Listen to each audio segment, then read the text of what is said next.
Mother of a 16-year-old accused of running over and killing Officer Amy Caprio says the courts failed her. Tanika Wilson made a tearful plea today, saying that she is sorry to the Caprio family and that her son should have never been on the streets in the first place. WMAR 2 News investigative reporter Brian Kuba is here now to explain it to us. Brian. Jamie, last night we showed you juvenile court documents that detail how Harris was allowed to be out in the community, and now his mother says the Department of Juvenile Services failed her. Her 16-year-old son should never have been on the streets to take this officer's life. Tanika Wilson says she knew her son was in a dangerous cycle. Even with juvenile records being sealed, it's well known now that Dante Harris had stolen 4 cars and was in and out of community detention centers since this past December when he was just 15 years old. He eventually ended up detained here in Baltimore City, and that is exactly where his mother wanted him to stay back in a May 10th hearing. But she says her concerns fell flat. The judge granted that he be sent home on community detention. So now we here.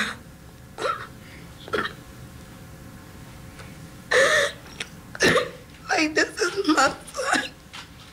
That home detention set off a chain of events that would lead to the death of Officer Amy Caprio.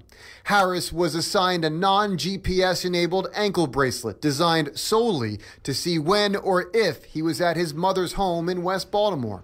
He almost immediately violated that order 6 times, all of them detailed here in this DJS memo WMAR 2 News has obtained.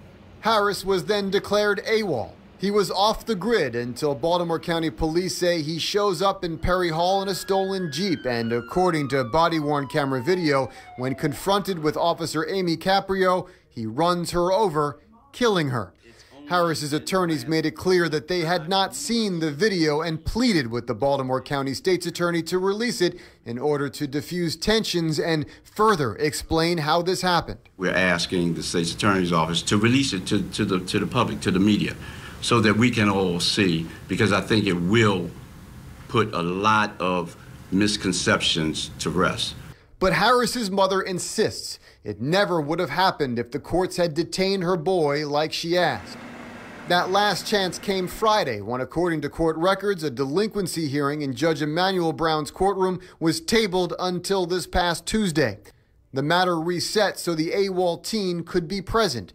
Harris's mother expected a warrant for her son's arrest on Friday, again asking her 16-year-old to be detained, and again to no avail.